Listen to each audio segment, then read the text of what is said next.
Jane Fonda. One of Hollywood's most exciting new stars. There's a lot of hostility towards you. Would you have done anything differently? This is the beginning of my last act. In order to know how to go forward, I'm going to have to know where I've been.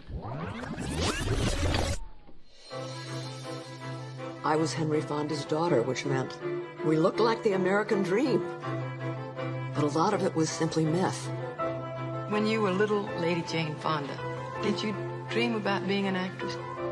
I was doing plays, making movies. I wanted to please Dad.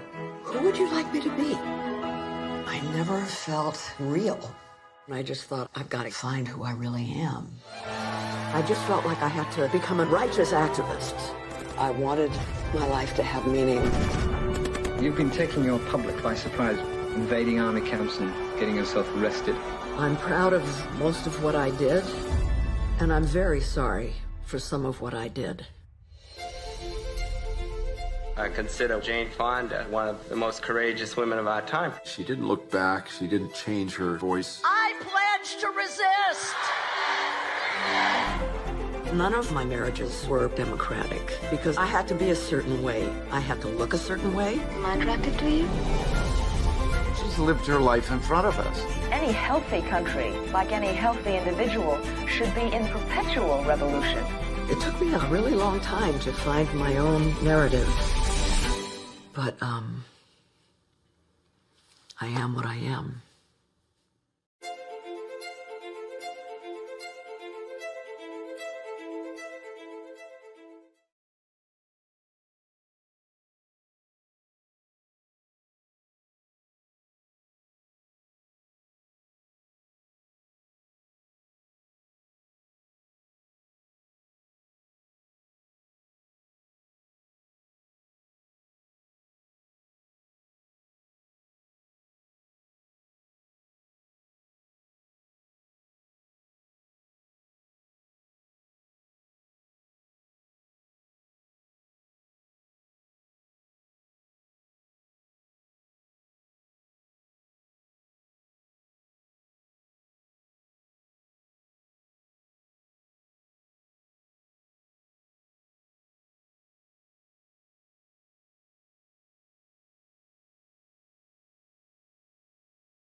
Good evening.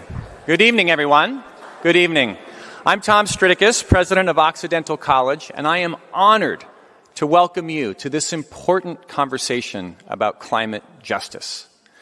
As we do at public events like this, we begin by acknowledging that the land on which Occidental sits is the ancestral, territorial, and unceded land of the Tongva people.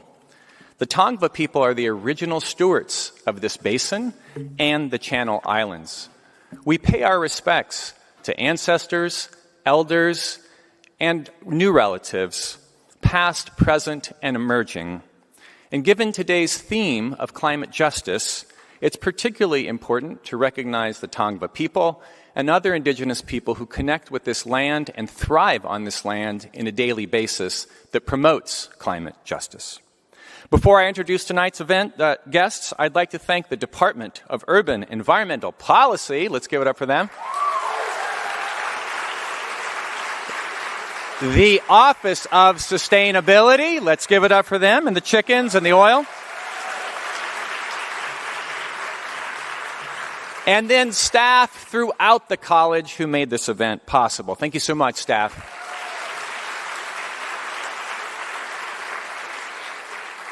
For some of you in our audience today, this may be your first visit to Occidental. Others of you may be quite familiar with us. But there's a few highlights about our sustainability efforts that I'd like to share. Our sustainability efforts are driven by our students and our community. They're tied to our strategic plan and our goals because we want Occidental to thrive now and into the future. And in January, the college signed the second Nature Climate Commitment, and we'll have a comprehensive plan soon. And now for our speakers. Jane Fonda, who our students just met, some of them.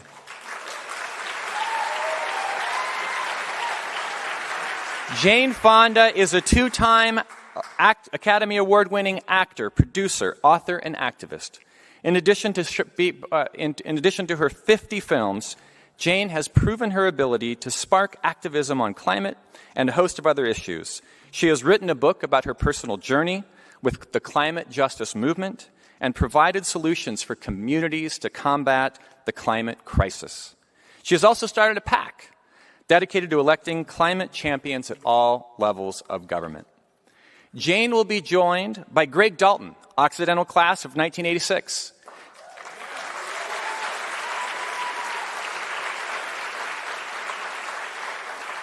Greg is the executive producer and co-host of the Climate One podcast, a weekly radio show. Climate One is a broadcast on 84, and I almost said 94, but it's 84 for the record, 84 NPR stations across the country, the premier platform for driving conversations about climate justice. Please join me in warmly and enthusiastically welcoming Jane and Greg to the stage.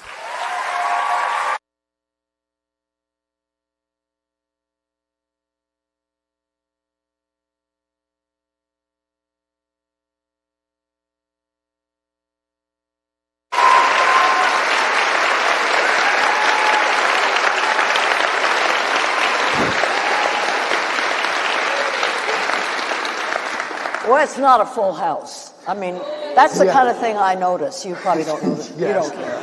Attrition is high in these COVID these days, but what a warm welcome. I'm just curious. It's so great to see you again. We talked in San Francisco last year. It's great to be here in Los Angeles. When's the last time you were here on campus? I was last here in 1959. I shot my first scene in a movie. It was my very first movie, and the very first scene in front of the steps, those steps.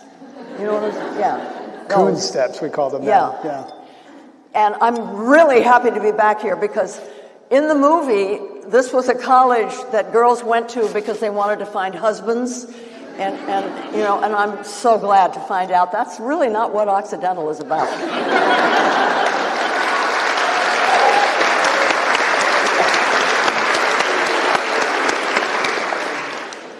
Well, some people, I asked some students today, how they knew about you, and several said 9 to 5. So let's pick up on, 9 to 5 was a real powerful moment. Some students told me that their mothers listened to that, they watched that. So that kind of flows from what you just said about what Occidental is and isn't. but tell us about the power of 9 to 5. Well, the power of 9 to 5 was kind of unique. I don't think it's ever happened before that a movie, during the Vietnam War, I became friends with a woman who lived outside of Boston. Her name is Karen Nussbaum. And her day job was organizing women office workers. And she had started an organization called 9 to 5. And she's so smart and so strategic. And she would tell me these stories about what women office workers were having to put up with. And after a year or so, I said, I have to make a movie about this. This is too important. And it started out as a kind of more serious movie. I don't have much of a sense of humor. And so if it's a serious subject, I'm thinking, well, you're going to make a serious movie. But then I saw Lily Tomlin in a one-woman show, and she was so brilliant. And I thought, I don't want to make a movie about secretaries unless Lily Tomlin is in it.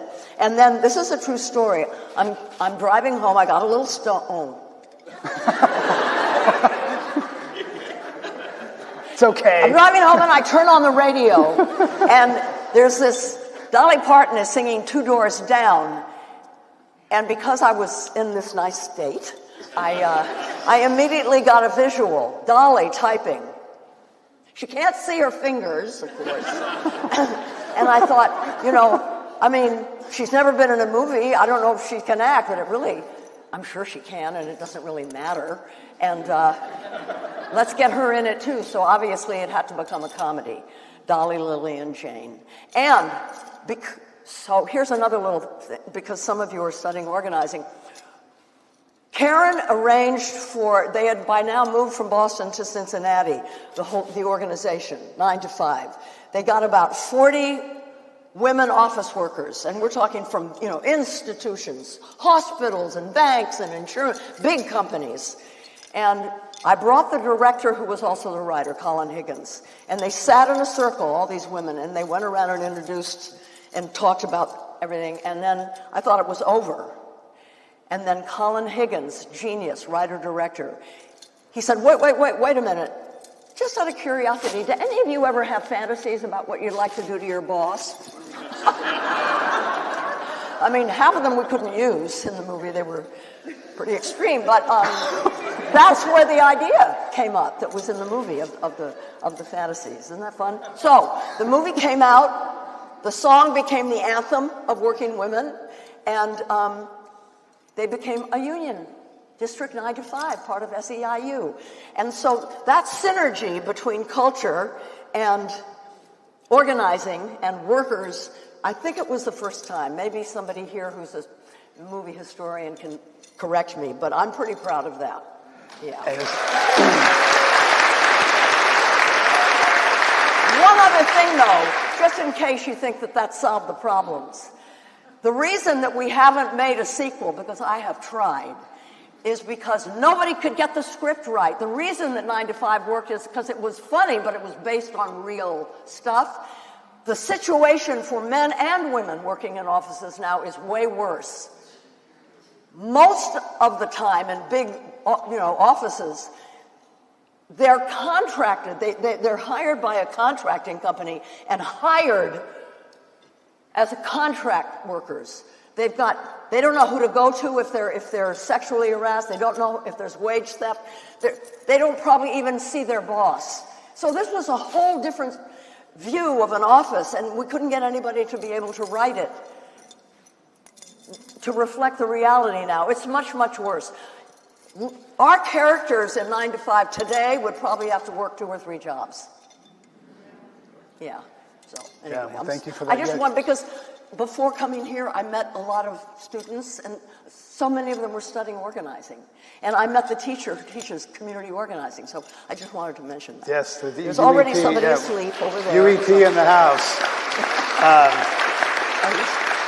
Your films are powerful in so many ways. And your father made his mark making films about winning the American West. And you told me earlier that you didn't know the full history of white settlers and what they had done to indigenous people in this country. And then you read an article in Ramparts magazine, an influential publication in the 60s. The magazine cover photo was an indigenous woman, Lynetta Means. So how did that article open your eyes and lead you to action around indigenous issues and Alcatraz? I had been living in France. I was married to a Frenchman. And because of my encounter with American servicemen and really finding out about the war, I decided to come home and become part of the anti-war movement.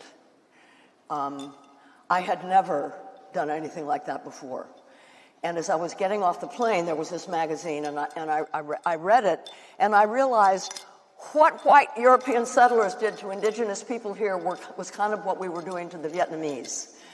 And that interested me. And I called up the guy that wrote the article, who's since become a major right-winger, but it was a great article. And the article, the hook for the article was the Bay Area indigenous students occupied Alcatraz. The prison, you know what Alcatraz is? Yeah, prison. Formerly on indigenous territory, yeah. Right. They wanted to turn it into an indigenous cultural center, and they occupied it for over a year. And I wanted to go and see what was happening and find out what they were thinking, and so I did. It was the first thing that I did. And all of my first arrests were with indigenous people who were trying to seize their land back and things like that. At any rate, it was because of the parallels with... And then, of course, this guy named Tom Hayden had written a book called The Love of Possession is a Disease with Them. And that's a statement from Sitting Bull. And it was the parallels between Vietnam and the wars that we fought against the native people here. And so I fell in love with him and married him. You know, I mean, of course, that's what you do, right? Somebody writes a book like that, you marry them. Anyway. Then in 2019, you were in deep despair about climate. And then a courageous young student, Greta Thunberg, captured the world's attention. And tell us about that emotional journey. And it also involved reading a book that impacted you by... First of all, because of Greta, the largest demonstration that has ever happened on the Earth took place. There were tens of millions of mostly young people all over the world that were protesting the climate crisis. And so that was going on. And then I walked outside, and it was like 110 degrees. And the sky was, remember when the fires were happening, it was kind of orange-brown. It was scary. Yeah. And I read that birds were falling dead out of the sky over New Mexico and Arizona. And I just went into great despair because I knew I was not doing enough. I was protesting, I was going on marches, but I wasn't doing enough. And I read a book by Naomi Klein shortly thereafter. And one of the things that really lit me up about that, I will admit, and I'm ashamed to admit, that I hadn't been paying enough attention to the science of the climate crisis. I was more about environmental protection, but I didn't really understand the science. And in Naomi Klein's book, it laid out very clearly our homework, what the scientists are saying, that we have to cut our fossil fuel emissions in half, because what happens when you burn fossil fuels is the carbon dioxide goes in the air and it forms a blanket around the whole globe that traps in heat. And human beings and a lot of other critters are on this planet because there was a moment millions of years ago when it became Goldilocks. Not too hot, not too cold, just right. It's called the Holocene period. And that's when it was possible for creatures like us to evolve and become what we are today. And if it gets much hotter than that, it's no longer the Holocene. It's no longer friendly to humans and other sentient beings. And any trees, it's not... And I found out also that the fossil fuel industry had known as early as the 60s and 70s that what they were burning was destroying the climate, and they lied to us. And, you know, that's all I need to hear. These fuckers are making, I think 4 years ago, $4 trillion in profits. You know, at a time when a lot of people can't even eat or have no fresh water. Anyway, I said I'm devoting the rest of my life to this. And I called up the bravest person I know. She at the time was running Greenpeace US. And I said, I'm going to leave everything. And Greta says, leave your comfort zone. So I'm going to D.C. and I want to raise a ruckus. And that became Fire Drill Fridays. And we were there for 4 months. And then I had to go back because I had a contract for Grace and Frankie. But the goal, because we knew that 70% of Americans are concerned about the climate crisis, but they don't do anything. They're just concerned. And we also found out that 30% of Americans say that they would engage in civil disobedience, meaning they would do something where they would risk getting arrested. And when asked why they don't, they said, well, nobody asked us. So Fire Drill Fridays was aimed, it was in Washington in front of Congress, but it was aimed at people who needed to be asked. And like I turned 82 in jail, and I figured, you know, a little old lady in jail at 82, I can do that. And people did. People came from all over. A lot of people came. Mostly women with gray hair. Yes. And they came from all over the country and got arrested with me. But then at the end of that, we realized this is good. I mean, because at some point we're going to need a lot of bodies pressuring from outside. But there's all these people on the inside that take money from the fossil fuel industry. And so they don't vote for the right legislation that will really make a difference. So that's why I started the Jane Fonda Climate PAC.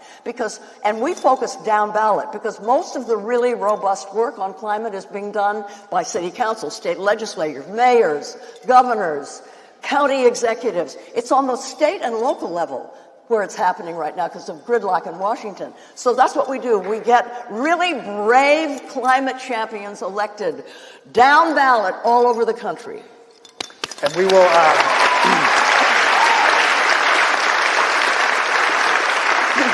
JanePack.com. If you want to find out who... JanePack, PAC.com. And we'll You're leaving already? We'll hear a little bit later about...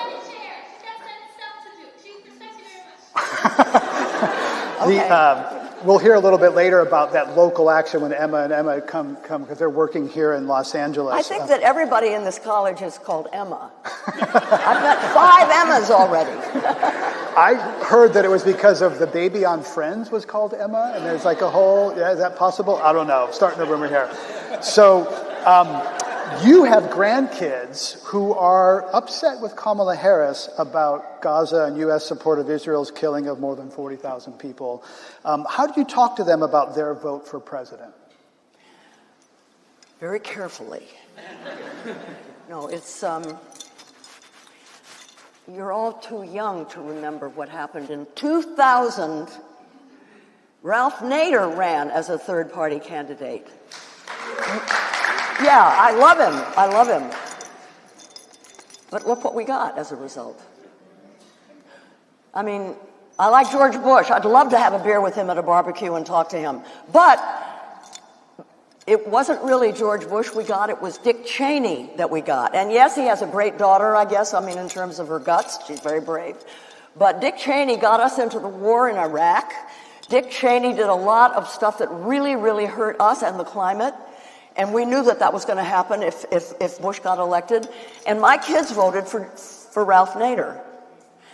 Not my grandkids, I'm not that old yet, but my children voted for Nader.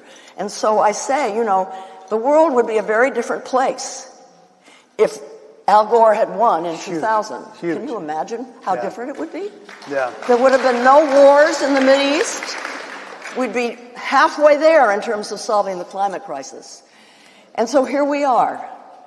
And it doesn't matter what, I mean, I can't say names of candidates. What I say to them is vote with climate in your heart.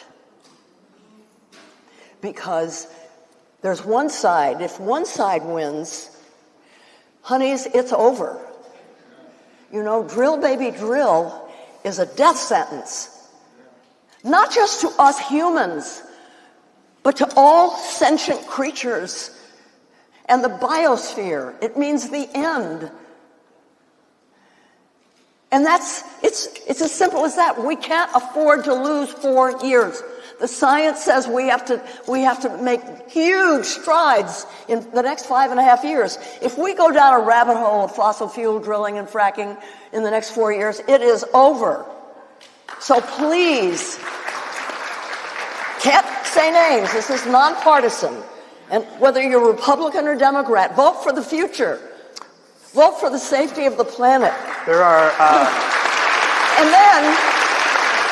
And then, see, the strategy is get that ticket elected, and then the work begins. Then we roll up our sleeves and we make sure they do the right thing.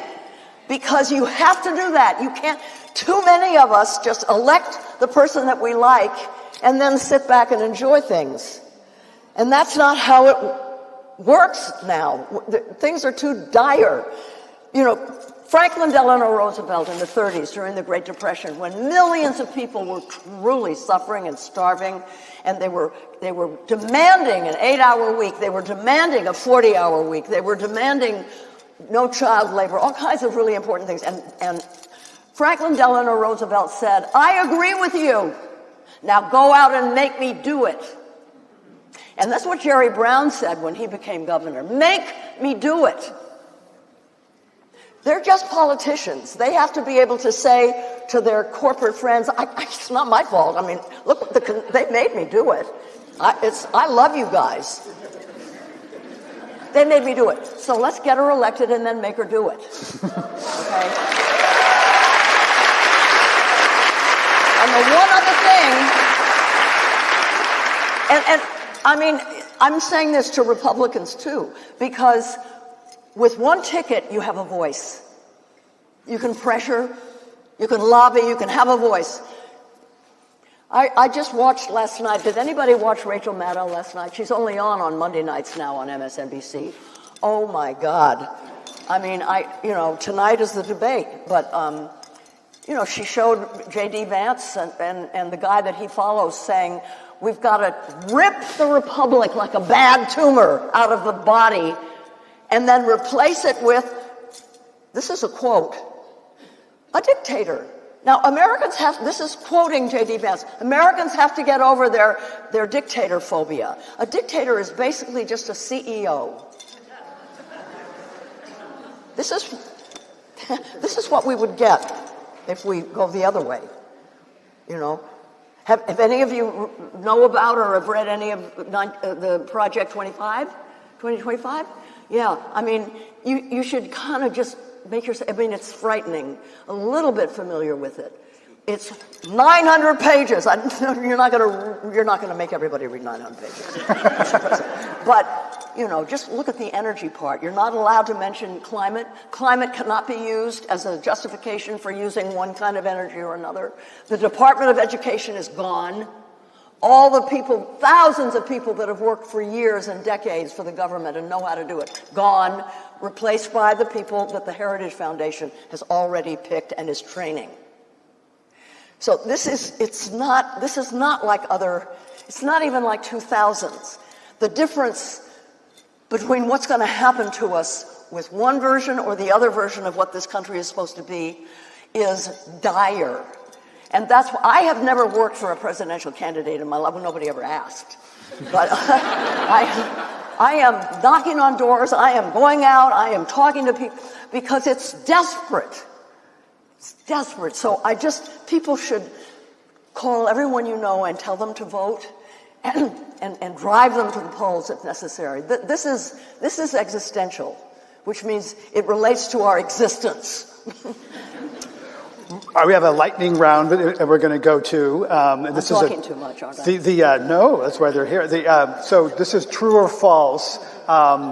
True or false, you knocked on doors of strangers in Michigan recently, urging people to get out and vote. Yeah. True or false, when you are in jail, you like to do wall squats. Oh, yeah. As one does. True or false, your fame brings you deep internal joy. My fame? Fame isn't what brings me internal joy. So that's a no. Okay. True or false, you have been fired because you wouldn't sleep with your boss. Yeah, that's true. Okay, this is an association. I'm going to mention a net person, place, or thing, and you're going to say the first thing that comes into your mind, unfiltered with reckless abandon. I don't think filter is a problem, but let's, yeah. So what comes to your mind when I say Maggie Smith? Love is the first thing that came to my mind. Love her. She beat me for an Oscar once, though. I still love her. Professor McGonagall. That's a sad loss. What comes to mind when I say the climate record of Governor Gavin Newsom?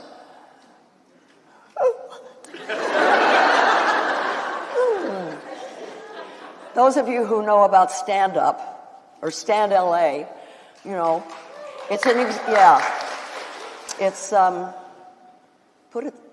I have to answer with one word? What, one word? Oh. I think you're... Medium. What comes to mind when I say Spanx? Spanx? Oh, well, Sarah Blakely. Okay. See, she's my friend. She's invented a new shoe called Sneaks. Oh, they are awesome, yes. She wanted a shoe that was high-heeled but as comfortable as a sneaker. And she made it. They look very cool. Sneaks, S-N-E-E-X. Spanx, Sneaks. What's the one word that comes to mind when I say leg warmers? Leg warmers, me.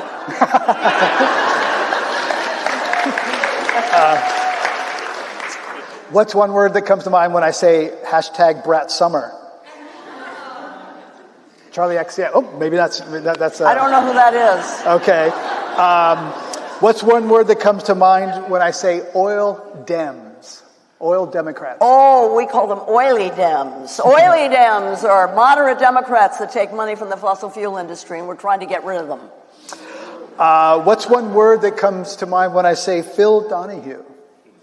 Love. Recently. Love. He gave me a chance when I was so controversial nobody would speak to me. What's one word that comes to mind when you hear Stacey Abrams? Love. She's fearless. She's a great organizer. Love her. Filled with love. How about Jimmy Carter? Love. Jimmy taught me to fly fish. He turned 100 today. He turned 100 today. Yeah. So let's give it, All right. And you know what his goal is? To vote for Kamala Harris. He said, I want to live long enough to vote for Kamala. Good for him. Yeah. Well, thank you. That's the end of our lightning round. Let's give her a round of applause for getting through the gauntlet.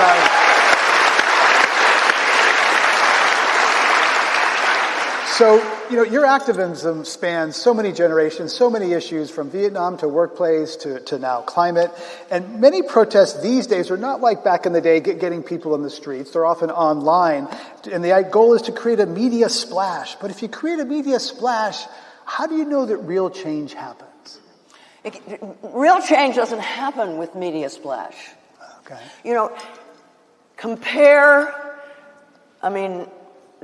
a lot of you weren't alive, but the March on Washington that was organized by Martin Luther King, they had absolute discipline. They had slogans that everybody used. The goal of the march was understood by everybody. They had worksheets.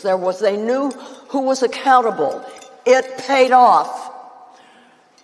The Women's March, which was certainly stunning in terms of its size and all the pink pussy hats and everything like that, it didn't lead to anything. There was no accountability. There was no you can get a lot of people together by using your phone. But real organizing and real building a movement takes time. It takes talking to people. It's what's called organizing. You don't organize on social media. You let people know, and that's important and great. But the real work, God's work, is one-to-one, talking to people and organizing. And it's delicious, fun work. It really is. You learn so much about people. And one of the key things about organizing is the ability to listen. I even call it therapeutic listening. And boy, could I tell you stories of when I've seen it happen. when you don't pretend. I know about pretend listening. I'm paid to do it. But real listening, asking questions that you really want to know the answers to, and really listening, it informs everything that you do. How you respond to the person at the door or whoever it is you're talking to, finding out about them, giving an appropriate response, and you yourself change as a result. People need to be heard. You know, the base of, what's it, MAGA. The MAGA base is, you know, the middle of the country. Nobody's listened to them. I've knocked on doors there, and they say, we don't hear from the Democratic Party. When Hillary was running, nobody was giving them money to organize their communities the way it used to be. We don't do it anymore. We have to get back to that. That's one of the key things that we have to do, is starting to reach out and talk to people who aren't listened to. Yeah, Van Jones is one person who does that, and I heard him speak. I don't believe it. Oh, okay. I don't believe Van. No, No? Van Jones wouldn't know how to talk to people. I'm sorry. Interesting. Okay, our culture. I mean, he thinks that Kim Kardashian is a big deal about having. I mean, he's handsome. He's handsome, but I don't think so. No, better Stacey Abrams. Okay. Our culture these days, one more last question. We're going to show a video. We're bringing Emma and Emma up here. Our culture these days places a really high value on notoriety and external validation. And largely through social media, you've used your fame and notoriety, and I've seen it, to lift up other people. You use your fame to lift up people at the Fire Drill Fridays in front of the White House. You get the media there and you hand it off to someone else. So what do you say to young people here today who are focused on shares and likes and that external validation? Focused on, I didn't understand, shares? Clicks and likes on social media. So that's sort of, my post, you know, I'm doing something worthwhile if lots of people like it on Instagram or TikTok, that sort of thing. Oh, you'll be miserable when you're my age. I know it's really hard for young people to know that you're mortal, but there's going to be an end to your life. And I thoroughly advise you, and you probably will not take this advice, start thinking now about the end of your life. I started to do that when I was 60, and it was the best thing I ever did, because, you know, I figured 60 was the beginning of the last third of my life, and I had no idea how I was supposed to live it. I mean, third acts are really important. They make sense of the first two acts sometimes, or not, but it's important. So I thought, I don't know how to do this. But let's see, I knew I wasn't afraid of dying, but I was afraid of getting to the end with a lot of regrets when it was too late to do anything about it. And see, what I've done, and I encourage you all to do this, none of us know how we're going to die or when we're going to die, but I visualize, I'm on my deathbed. Okay, I want people there. I don't want to be by myself. I want people around me who love me. That means that between now and then, I've got to earn it. I have to be sure that I forgive people, and they forgive me, because I haven't exactly been perfect the whole time. So I need people to forgive me and love me anyway. And so this was a very specific thing. So it has dictated how I live my life. You know, last week I've gone back into therapy, because I want to know how to become better and a better parent to my children before I die. So anyway, this is a good news for you young people. It's much easier being older. It really is. Nothing is harder than what you're going through now. Being young is really hard. What am I supposed to do? Who am I supposed to be? Who do I need to know? What do I need to... I mean, it's all questions. You know, for us, been there, done that. I can survive that again. You know, we can separate the wheat from the chaff. We make lemonade out of lemons. You learn to do that when you get older. All the studies show people after 50, they have a greater sense of well-being, a greater empathy for other people. I mean, all of this gets really good. So hang in there. No, really. Yeah. Hang in there. And when you get get depressed, turn to activism. Greta Thunberg says, everybody goes looking for hope. Hope is where action is. So look for action, not hope. And that's what I have found personally. The minute I started really doing something, always with other people, not by myself, with other people. It's like AA. You make new friends. You do. I'm going to ask you all, somebody raise their hands. Those of you who have become organizers, have you been affected by the new people that you've met who are already organizing? Have they impacted you? Raise your hand if that's true to any. Yeah. Yeah. It's connection and common purpose and. When I, right after I read that magazine that sent me to Alcatraz, I went and started working with organizations, and it was the women that I met and how they treated me and how they treated soldiers and the way they behaved, and I realized I've never met people like this. I knew that they could have been running companies and been rich with all the fanfare and everything, and they were doing this, organizing soldiers outside of military bases.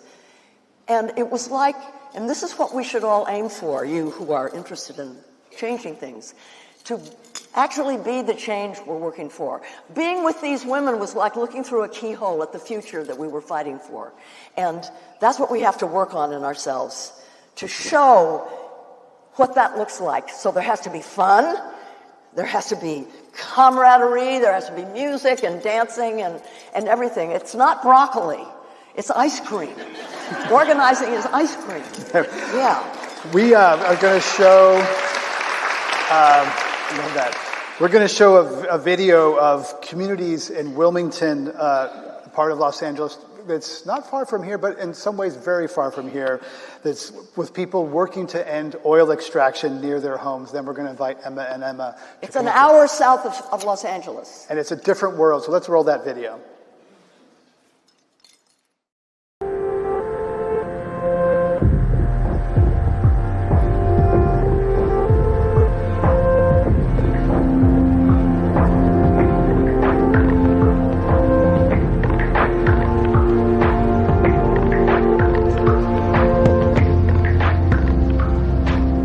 Wilmington is home to the third largest oil field in the US.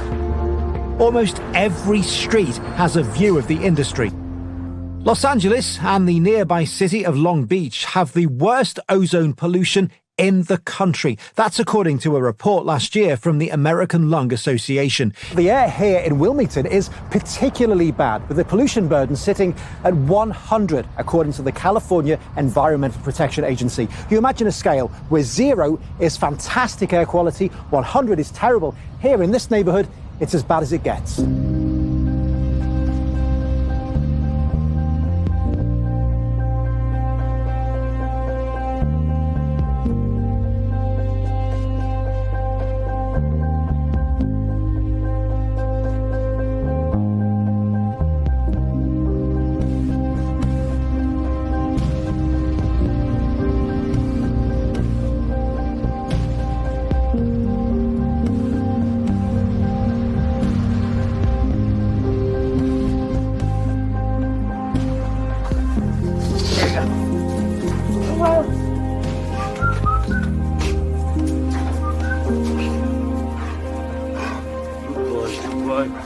My name is Isabel Alvarenga, and I'm 18 years old. This house is really special to me because even though it's really small, for us it's like really homey, and I had my family with me. But when we moved in here, I did not know there was a refinery close to us. Tengo un dolor de cabeza. Ay, mamita, bebe agua. I did not know that this refinery was actually polluting my lungs, my family, my health. It was affecting my health. It was making a big impact. Con ganas. In 2013, my mom was diagnosed with cancer, stage 3 breast cancer.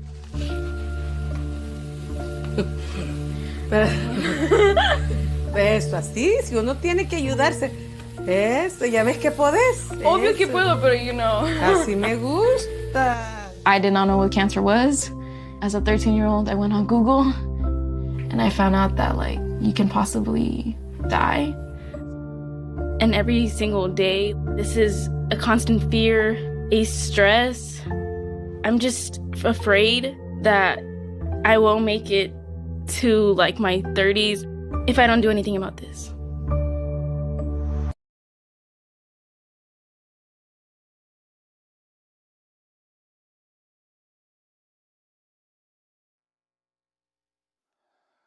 It's hard to know that so much oil drilling happening in Los Angeles. I certainly didn't know a third of the world's oil supply.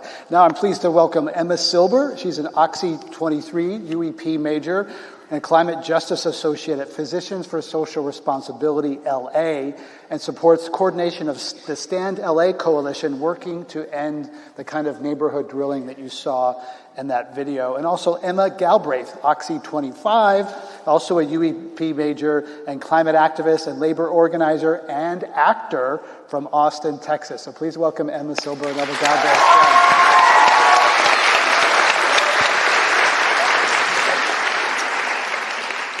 Okay. Oh, well. Emma Galbraith, you have been aware of climate change since you were 5 years old, growing up in Texas. And you were 8 when the BP oil spill happened. You haven't lived in the front lines yourself, but you've observed communities on the front lines of oil extraction. How do you feel watching that video about oil drilling in LA communities? Try not to cry. Yeah, it hits really close to home. It's and not because I am from a community that is near oil rigs, but because I'm from a state that is the home, of the oil industry in a lot of ways, and because I have so many friends and community members across Texas and the Gulf South in general who have experienced the impacts of growing up near these projects. So it's really sad. It's really sad.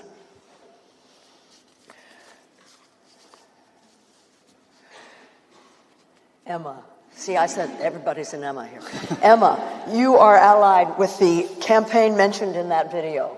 The judge recently struck down the LA ordinance banning new oil wells and gas extraction in the city. What's next for the campaign to protect communities from drilling in neighborhoods? Yeah, so the ordinance that was recently struck down is an ordinance that the Stand LA Coalition, Stand Together Against Neighborhood Drilling LA, worked for 10 years, over 10 years. And it fully phased out oil drilling within the next 20 years, and it banned new oil drilling from happening. And a judge recently ruled that the city does not have the ability to do this. And so after many, many years of work on this, I've recently joined this campaign, but, folks like Isabel and her family and, many people from Wilmington to South LA have been working on this for many years. And, we keep finding ways to make it happen. So what comes next is we were able to get a state law passed, AB 3233, just signed by the governor last week here in LA. And this bill reaffirms the ability of cities and counties and local jurisdictions to phase out and regulate oil drilling. So now,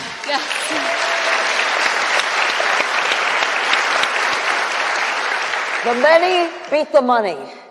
We hope so, yeah. And there's always a setback. It's always you get the win, and then you have to implement and keep fighting for the win. And the oil industry is always going to come after you. So we don't know what their next tactic will be, but they turn to the courts often. And so, we're going to have to see what the next path is so that we can achieve a full phase out of oil drilling in the city of LA. Thank you. Wow. You studied, you studied acting in high school when you were a climate activist. And I'm really curious, those are two parts to you, actor, climate activist. How do you reconcile those two? How do they work together? I want to ask you the same thing. But I think this is something you maybe of all people really understand, is that media, and I think especially films in a lot of ways, are manuals that people look to for how to live their lives. I think a lot of people make films to understand the world better or to help other people understand the world and humanity and how to just be a better person to the people around you. And in my work organizing, what you were saying about having therapeutic one-on-one conversations with people, I really feel like acting is very similar because it's kind of like having a scene partner and your job is to listen and to understand what they're saying and to let them move you and to hope that you're able to move them. And so it's funny because I find myself balancing these two things all the time, but in a way I'm kind of doing the same thing, which I really enjoy, and it sort of fills that feeling in my soul. Yeah. I'm with you. Yeah. I agree.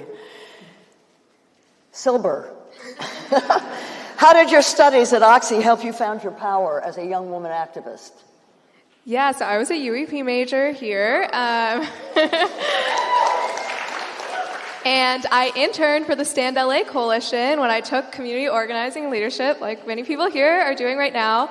And I was really, I think what you said of when you're just starting out as an organizer, you learn from those people that have been doing the work for so long. And so when you're an intern, you get to just sit and listen and take notes. You always take notes. And so I really was just like absorbing all of that from, folks who have been working against the fossil fuel industry here in LA for decades. And, taking that in and then being lucky enough to do research with Bhavna Shamasunder, who's also here, who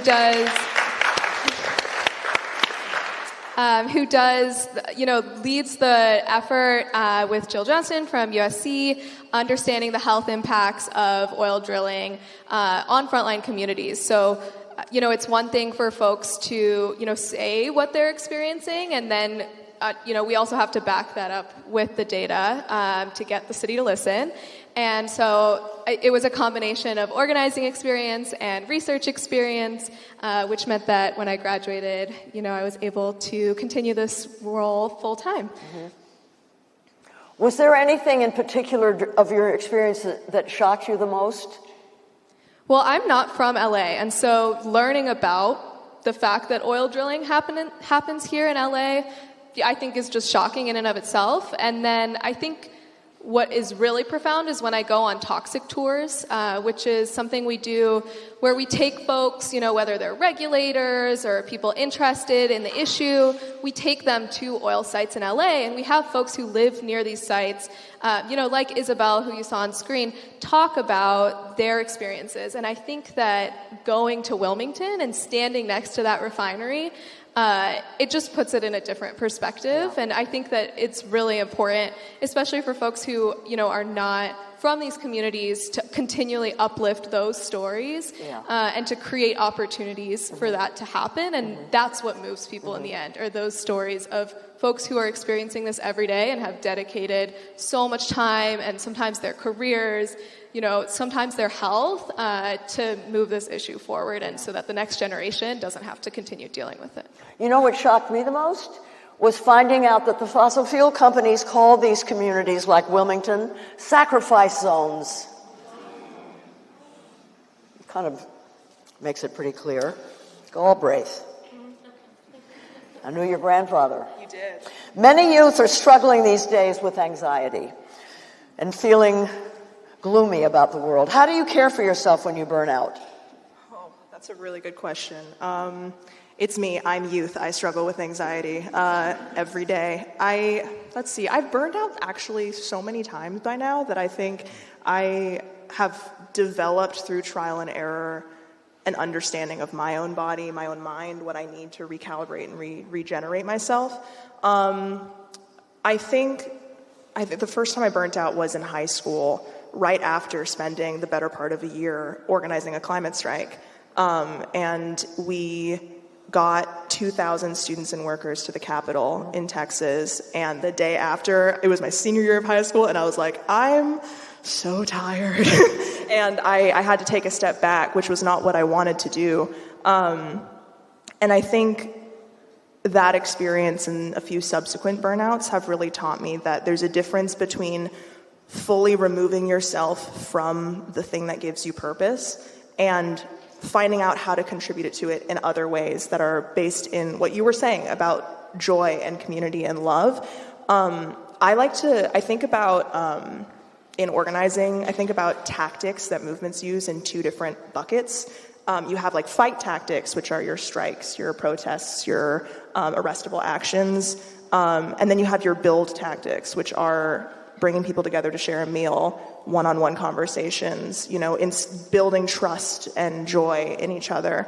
And turning to those when I feel that I'm about to burn out, or that, the mass of fighting that we've done has started to grind down the spirit of the organization. That's been key.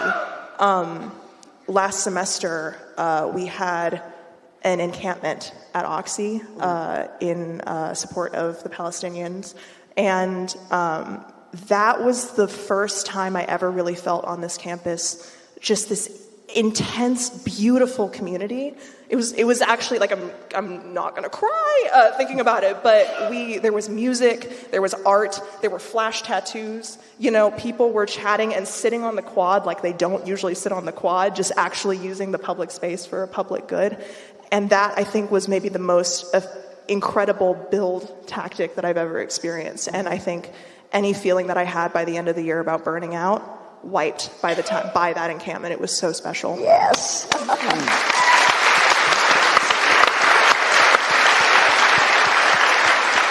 Jane, I want to jump in for 1 second and invite Bella from the class of 28, Nancy Steele from 80, and Izzy Wong from 25. You can come up and pose your questions down here at the microphone after this little portion. So Bella, Nancy, and Izzy, please come down to this mic. Please go ahead. Thanks. Silber. You're working on efforts to ensure polluters pay the cost of what they send into our air, water, and our communities. What are you trying to achieve and how? Oh, well, we haven't gotten there yet, but I think, you brought up this point that the fossil fuel industry makes so much money. It's truly an unimaginable number. And guess what? At the end of the day, they leave everything that they have used to pollute the community. They just leave it there, and they collect their profits, and they just externalize the costs of operating onto the community that has borne the burden of pollution for decades. And I just find this fundamentally offensive. And so a big part of our work moving forward, once we achieve the end of oil drilling in LA, the next thing we need is for the oil operators to pay for the shutdown of their sites, to clean them up so that we can reuse them in a way that benefits the community. So they are not going to be let off the hook. I think that, we're trying to do that when it comes to, what the fossil fuel industry has known about the climate crisis. There's so many lawsuits now against fossil fuel companies. And I think that this is a big part of that, is pay it forward to the people that have been most impacted. And we can do that here in LA to start, and we can be a model for how we can do this, throughout the state, because the fossil fuel industry is on its way out. We all know we need to get off of our dependence on oil, and also we're almost done drilling for oil here in California. Like, this is a dying industry, and so they're just going to try and do everything they can to get out without, contributing to the cleanup of everything they have done in these communities for decades. There's also a lot of jobs involved in the cleanup. Yes. So the workers, rather than just being laid off, could be employed in doing the cleanup. Yeah. They know what to do. Yeah, this is a big part of it that seems, it's like this climate versus jobs, and it's climate jobs, and especially when we talk about a just transition of workers and communities here in LA who are impacted by the oil industry. I think this is a really important point that, these are workers that can be used for this next phase of what oil in LA is, which is cleanup. Yeah.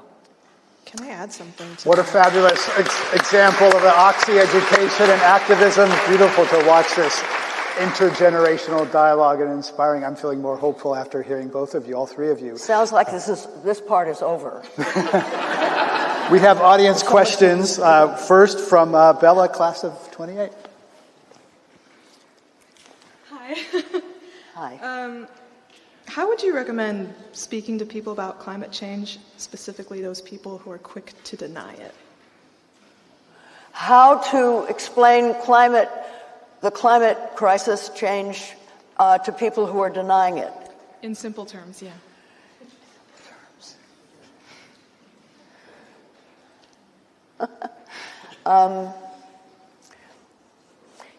It's hard for me to believe that people are still in denial. Maybe it's more, I don't know, I benefit off this, or this is a ruse from the far left. We're being lied to. Well, I mean, Helene, 140 mile an hour winds? Can you imagine I can't imagine what that must be like to live through that. I mean, people are dying all over the world in large numbers, more than is just reported in the paper. You know, whole towns are disappeared. There are 3 billion fewer birds in North America than there were in 1970. You know, this is the 6th great extinction that's happening. I mean, there are signs all around us, and yes, we do live in a bubble here, but it's coming for us too, and it's all over the place. I don't know, I try to find out what people like do they like to fish? Fishing is getting dicey in a lot of places. And especially trying to eat them after you catch them. I don't believe in that, I catch and release, but, you know, fish are not safe to eat. The Pacific Ocean that I grew up swimming in every day, it's not safe to go in, there's poisons in there. We live in a soup of chemicals made from fossil fuels that are killing us. 40% of Americans will have cancer. There was no cancer when I was born in 1937. I mean, nobody knew it anyway. We didn't know anybody that had cancer. Nobody else here was alive then, right? Is there anybody here that was alive back then besides me? Okay. I was a kind of a late teenager before people started talking about people we knew who had cancer, and now everybody either has it or had it or died from it or knows somebody who... And this is because of the fossil fuel industry and the petrochemical industry. It's not a mystery why everybody's getting cancer. So I would say just look around. Pay attention. Maybe give them something to read. Get my book. It's called What Can I Do? It's a good book. Thank you so much. Thank you. Nancy? Nice shoes. Hi, Jane. Hi. I last heard you speak in person here in Thorne Hall. I think it was 1978. You were talking about democratic socialism at the time. I don't know if you remember that. And we served you, the women in my dorm served you a fried chicken dinner. And it was one of the great honors of my life to sit next to you and share that time. You were so generous and so giving. No other speaker, would have allowed us to do that. But you made the time. Did I eat it? You did. You ate it. You definitely, and you enjoyed it by all accounts. Oh, that's interesting. I wasn't eating very much in those days, so you were pretty skinny. I have been here before? You have, yes. I lied in the beginning. That's okay. That's okay. I can understand that whole year was probably a blur. You were still with Tom Hayden then. Yeah. But I do have a question. Okay. So you were talking about democratic socialism back then. And, of course, socialism now it's become an almost toxic phrase. People use it as an epithet, calling those of us on the left socialists, calling Kamala a communist, a socialist, and all of that. Do you still think democratic socialism has anything to say, and can it help us with our issues around climate change? Well, I'm not a anything. I'm not a climate, I'm not a social democrat. I'm no isms. All I know is that I have been in countries that call themselves social democracies, like Sweden, like Finland, like Norway. I mean, I've spent quite a bit of time. I've actually worked in those countries. And what I've noticed is, and this really matters, people are happier. People are happier. And part of it is because, and for a long time it was true in Canada too, they feel taken care of. Not in the welfare sense, but they feel that the institutions that define our lives care for them, Respect them. Respect old people enough to take care of them. Respect pregnant mothers enough to provide milk and nutritious food. You know, all kinds of things like that are, I mean, they're called communism here. I just view it as being kind to people, you know. And so these countries where everybody seems happier, it's like, yeah, I'm for that. But I don't really know what it is that makes them democratic socialist countries. You know, I just don't go there. And I've been in a lot of communist countries, and I wouldn't want that. People are not happy. I mean, we should look at the countries where people are happy, right? And you know another thing that's really bad? We've become alienated from nature. You know, for like millennia, I mean, for a long time. This isn't something that's our fault. This has gone on since the beginning of Christianity, maybe. But the knowledge, indigenous people, the old ones, they know still that we are only alive because we're part of nature. Trees and rocks and forests and rivers and animals, and you know, that we depend on that, and we're part of it. We've lost the language. Maybe you could teach that. We'll have a conversation about how we could teach that at Occidental. There's a lot of that going on here at Oxy. I bet. Yes, I have a cousin here, Jocelyn, who her parents, my father had two sisters, and one of them lived in Pasadena, and they had a daughter named Hannah, who was my friend, and she had daughters, one of whom is a teacher here on printing and books. And she gave me the most beautiful print. Raise your hand, Jocelyn. I'm sure. You all know Jocelyn. Jocelyn's. Yeah, there you are. This is home. It's good, yeah. Thank you for that question. Thank you for serving me chicken back in those days. Izzy, your question about Palestine and climate. Hi, Jane. Hi. I have two questions. Is it okay? How about one? Because it's at the very end. So would you prefer I ask that one? Yeah. Pick your best better one. Question. Okay. So, a bit tall for this. Sorry. You may not know, but in the last year on Oxy's campus, student workers have been organizing for a union to represent us, because that's not something that's ever been a legal entity on campus as a protection for students. So I was just wondering if you have any advice for students, student workers, and student organizers who are currently fighting for a union contract in this coming academic year. Well, I love unions. I belong to 3 unions, and unions serve a really good function.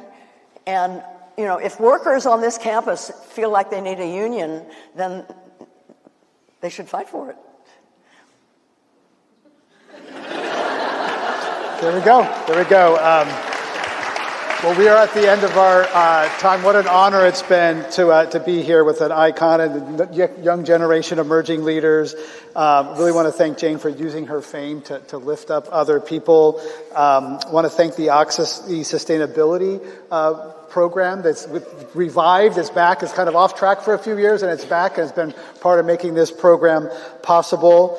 Want to thank Jane and Emma, President Stridicus. A heartfelt thanks to Bhavna and the Urban and Environmental Policy Program.